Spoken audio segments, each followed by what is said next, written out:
Welcome to this brief presentation on how to create a reference list entry for a website source using the University of Wollongong Harvard's referencing system.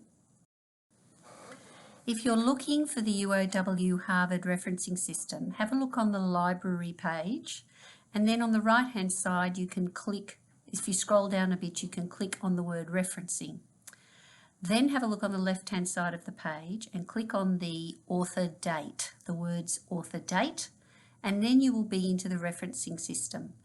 That's the system that we're looking at now that's on the page in front of you. And you'll see down the left-hand side that I can click on a book or a company information or journals, whatever sort of information I have. Websites are under the tab Online Sources, and that's what we're looking at here. If you click on the online sources on the left-hand side, and then across the top we had blogs, document from a website. And if you're referencing a website, we actually use the format document from a website. And if you have a look down the bottom, that's the reference list pattern that we're going to be using in order to reference a website. Here we have the pattern that we need. First of all, we have the author, and in this case our author is the Australian Chamber of Commerce and Industry. It's quite common for authors to be corporate entities, and they are treated in the same way as any other person who's an author. Next we have the year of publication, and the example we've got here, that's 2010. Next we have the title of the website, and it's in italics with capitals. And in our example, it's Issues, Paper, Youth, Employment. Then in this case, because it is a document, we then have a publisher, which is again the Australian Chamber of Commerce and Industry. Now that's common that the author is also the publisher, and it is therefore quite common not to even have a publisher indicated, because in general people assume that whoever put the website together has also put the document there. It's not the case when you've got a website for a professional organisation. For example, if you were looking up some marketing organisation, and then on that they might have industry guidelines, but they're not the industry website. So sometimes the publisher is different and you need to work that out. Next, we have the date that it was viewed, and we use the word viewed. Please, it is not the short form. We need the number, the month as a word, and 2010. And then finally, we have the URL underneath.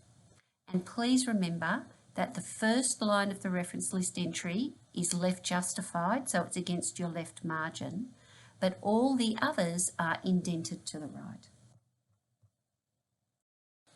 So we're going to be using the Woolworths website as an example here, and I simply put in Woolworths. And then I decided that I'd look at their catalogue.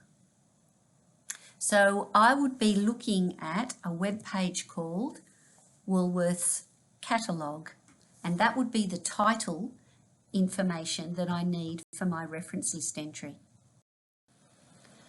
To find the author and the year of publication, you have to scroll right down to the very bottom of the website.